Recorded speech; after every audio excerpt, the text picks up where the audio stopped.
Assalamualaikum warahmatullahi wabarakatuh. Selamat pagi anak-anakku. Salam sehat. Yang ada di rumah, semoga sehat semuanya. Kali ini saya akan menerangkan tentang mekanisme blok motor dan kelengkapannya untuk materi kelas 12 TKR SMK Bina Islam Mandiri Gusana. Yang pertama yaitu ada blok silinder. Blok silinder dan ruang engkol merupakan bagian pokok sebuah motor. Bentuk dan konstruksinya blok silinder tergantung pada beberapa faktor, antara lain jumlah silinder, susunan katup, jenis pendingin, letak poros cam, tempat dudukan motor, bahan serta pembuatannya. Ini sebagai contoh blok silinder pada mobil. Blok silinder pada mobil biasanya ada 4 silinder sampai lebih. Tidak ada yang 1 silinder. Tapi kalau yang sini, contoh pada sepeda motor, ya, blok silindernya ada 1. Bisa dimengerti? Lalu persyaratan blok silinder itu harus kaku. Beban tekanan tidak boleh mengakibatkan perubahan estimasi pada bentuknya. Ya, harus ringan, kuat. Itu persyaratan dari blok silinder. Selanjutnya kita lihat berdasarkan susunan silinder. Itu ada 3 jenis susunan silinder. Yang pertama bentuk sebaris. Bentuk sebaris itu seperti ini, lurus. Ya, gerakan pistonnya itu seperti lurus. Yang kedua bentuk V. Seperti huruf V. Lalu yang ketiga boxer atau tidur. Ini posisinya miring semuanya. Itu dilihat berdasarkan susunan silinder.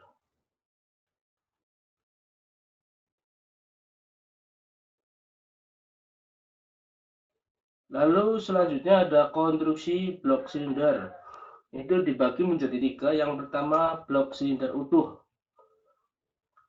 Blok silinder utuh itu maksudnya pendinginan air, konstruksi sederhana, overhaul silinder perlu di pekerjaan khusus atau pengeboran, penghorningan, masang torak oversize. Ini seperti ini.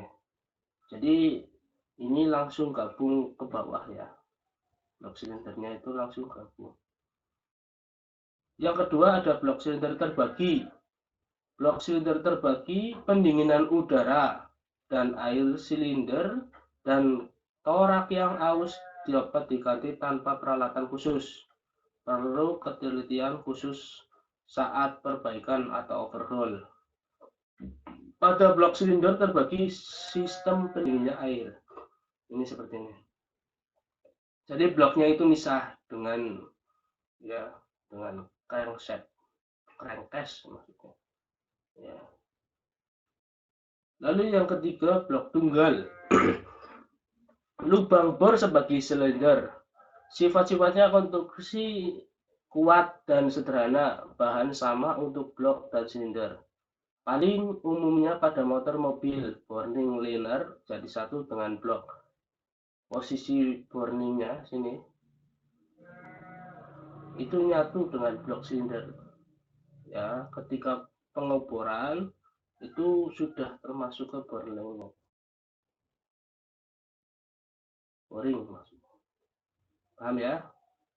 Selanjutnya di sini ada torak.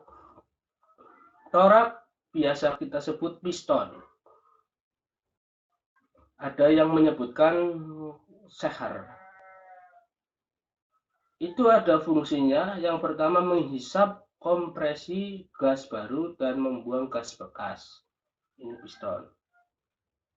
Merubah tekanan hasil pembakaran menjadi gaya dorong pada batang torak. Mengatur pemasukan dan pembuangan gas pada motor 2 tak. Ini torak. Kalian kalau di rumah biasa menyebutkan seher, kalau enggak piston, ya, tapi nama lainnya torak. Selanjutnya ada bagian dan ukur utama pada torak.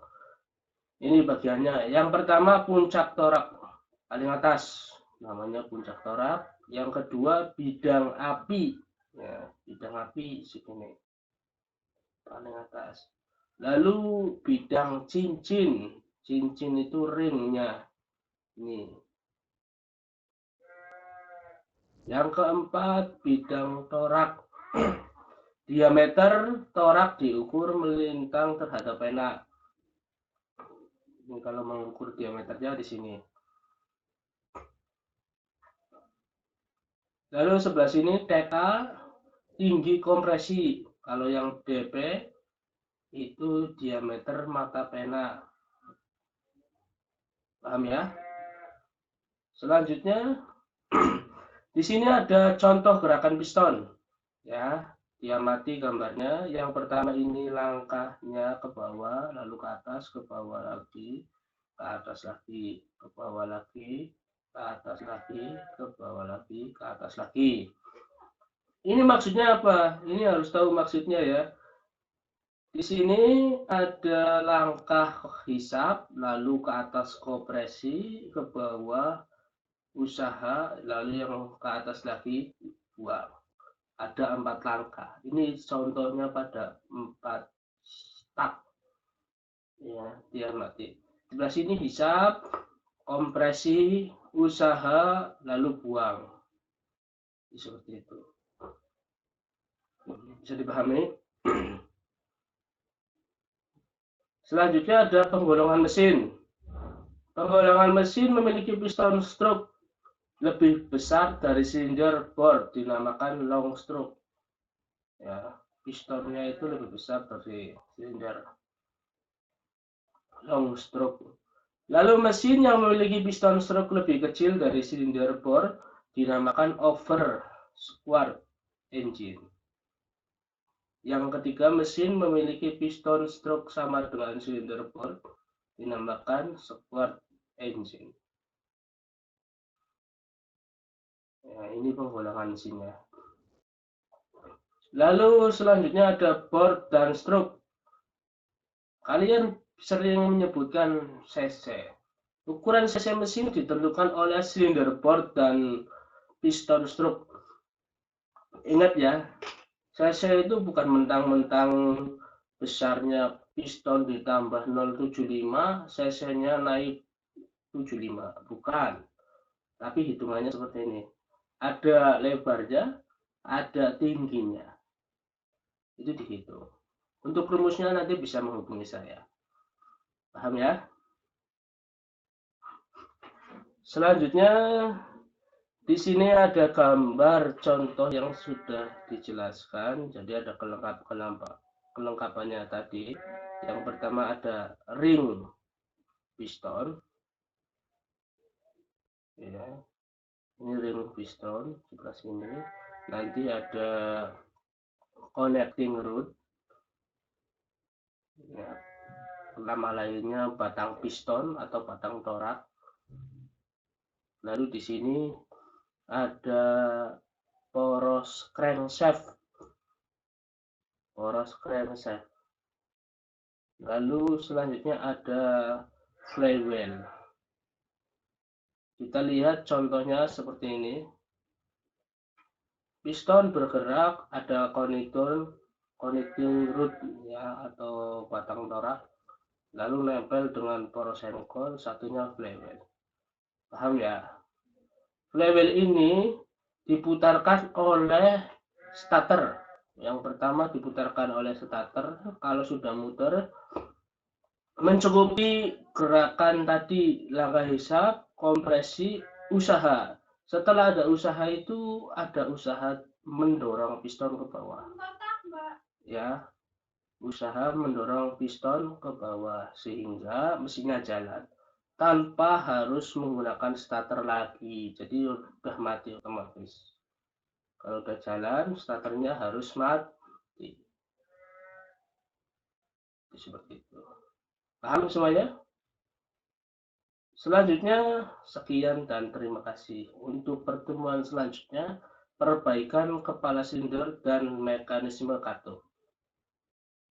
Ya.